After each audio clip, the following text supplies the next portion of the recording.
అందరికీ నమస్కారం అండి. స్వాగతం సుస్వాగతం మన ఛానల్‌కి. ఈరోజు పంచాంగము ఆగస్టు 5 బుధవారం రోజు ఉన్నటువంటి తిథి, నక్షత్రము, శుభ, అశుభ సమయములు, ఈ రోజు ఉన్నటువంటి పండుగలు, ప్రత్యేకతలు ఏమిటి? ఈ రోజున ఎలాంటి శుభకార్యాలు చేసుకోవడానికి, ఏ విధమైనటువంటి కార్యక్రమాలు చేసుకోవడానికి శుభప్రదంగా ఉంది అన్న విషయాల గురించి ఇప్పుడు ఈ వీడియో ద్వారా తెలుసుకుందాము. ముందుగా ఈరోజు మంచి మాట ఏమిటో చూద్దాము. చిరునవ్వు ఖర్చులేని బహుమతి. దాన్ని అందరికీ పంచు. నువ్వు ఇచ్చే ఆనందం ఒకరోజు నీకే తిరిగి వస్తుంది. ఇదండి ఈరోజు మంచి మాట. ఇప్పుడు పంచాంగ వివరణ గురించి ఇప్పుడు తెలుసుకుందాము. ఆగస్టు 5, 2026 వారం బుధవారము, శ్రీ పరాభావ నామ సంవత్సరం, ఆషాఢ మాసం, దక్షిణాయనం, గ్రీష్మ ఋతువు, కృష్ణపక్షము, సూర్యోదయము ఉదయం 6:03 సూర్యాస్త సమయం 7:02 చంద్రోదయం 11:14 చంద్రాస్త సమయం 12:56 ఈ రోజున తిథి సప్తమి ఆగస్టు 4 రాత్రి 10:03 నుంచి ప్రారంభమయ్యి ఆగస్టు 5 రాత్రి 8:42 వరకు సప్తమి తిథి ఉంటుంది. తదుపరి అష్టమి తిథి ప్రారంభమవుతుంది.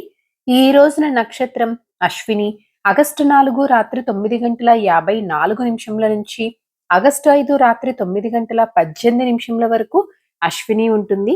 తదుపరి భరణి ప్రారంభమవుతుంది. ఈ రోజున రాశి మేషరాశి. ఈ రోజు జన్మించిన వారందరూ మేషరాశి కిందకి వస్తారు. యోగం శూల ఆగస్టు 4 రాత్రి 7:33 నుంచి ఆగస్టు 5 సాయంత్రం 5:28 వరకు ఉంటుంది. తదుపరి గండ ప్రారంభమవుతుంది. కరణం భద్ర ఆగస్టు 5 ఉదయం 9:27 వరకు. తదుపరి భవ ఈ రాత్రి 8:42 వరకు. తదుపరి బాలవ.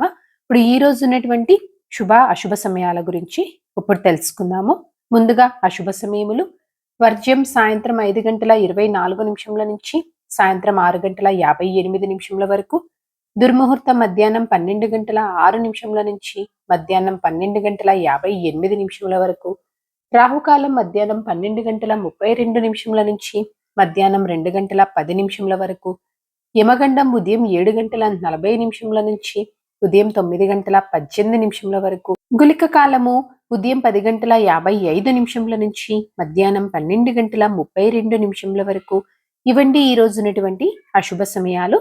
ఇప్పుడు ఈ రోజు ఉన్నటువంటి శుభ సమయాల గురించి ఇప్పుడు తెలుసుకుందాము.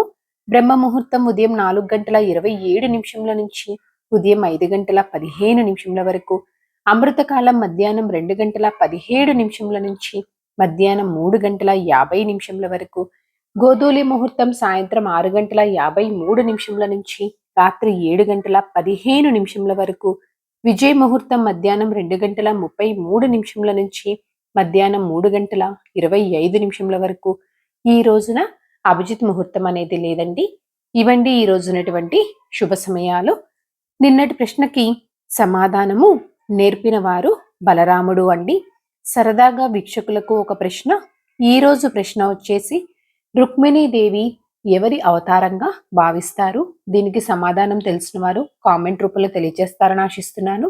ఈరోజు పండుగలు, ప్రత్యేకతలు, విశిష్టతలు చూసుకుంటే కనుక ఈ రోజున చెప్పుకోదగ్గ పండుగలు, ప్రత్యేకతలు, విశిష్టతలు అయితే ఏమీ లేవు. పంచాంగం ప్రకారం ఈ రోజున చిన్నపిల్లలు ఉయ్యల్లో వేయటానికి, శ్రీమంతానికి, అన్నప్రాసనకు, నామకరణానికి అయితే అనుకూలంగా ఉంది. చంద్రబలం ఉన్నటువంటి రాశులు మేష, మిథున, కర్కాటక, తుల, వృశ్చిక మరియు కుంభ. తారాబలం ఉన్న నక్షత్రములు భరణి, కృతిక, మృగశిర, పునర్వసు, ఆశ్లేష, పూర్వ పాల్గొని, ఉత్తర పాల్గొని, చిత్త, విశాఖ, జ్యేష్ఠ, పూర్వాషాఢ, ఉత్తరాషాఢ, ధనిష్ట, పూర్వభాద్ర మరియు రేవతి. ఇక్కడ తెలియచేసినటువంటి ఈ నక్షత్రములకు ఆగస్టు 5 రాత్రి 9:18 వరకు మంచి తారాబలం అనేది ఉంది. సో ఇదండి ఆగస్టు 5 బుధవారం రోజు ఉన్నటువంటి పంచాంగ వివరణ. ఇక్కడ తెలియచేసినటువంటి శుభ అశుభ సమయములను సమీకరణ చేసుకొని మీరు నిర్వహించుకునేటువంటి పనుల్లో మీరు విజయవంతం అవ్వాలని మనస్ఫూర్తిగా ఆశిస్తున్నాను. ఇంకొక వీడియోతోటి మిమ్మల్ని మళ్ళీ కలుస్తాను. ధన్యవాదములు. సర్వే జన సుఖినో భవంతు. జై శ్రీమన్నారాయణ.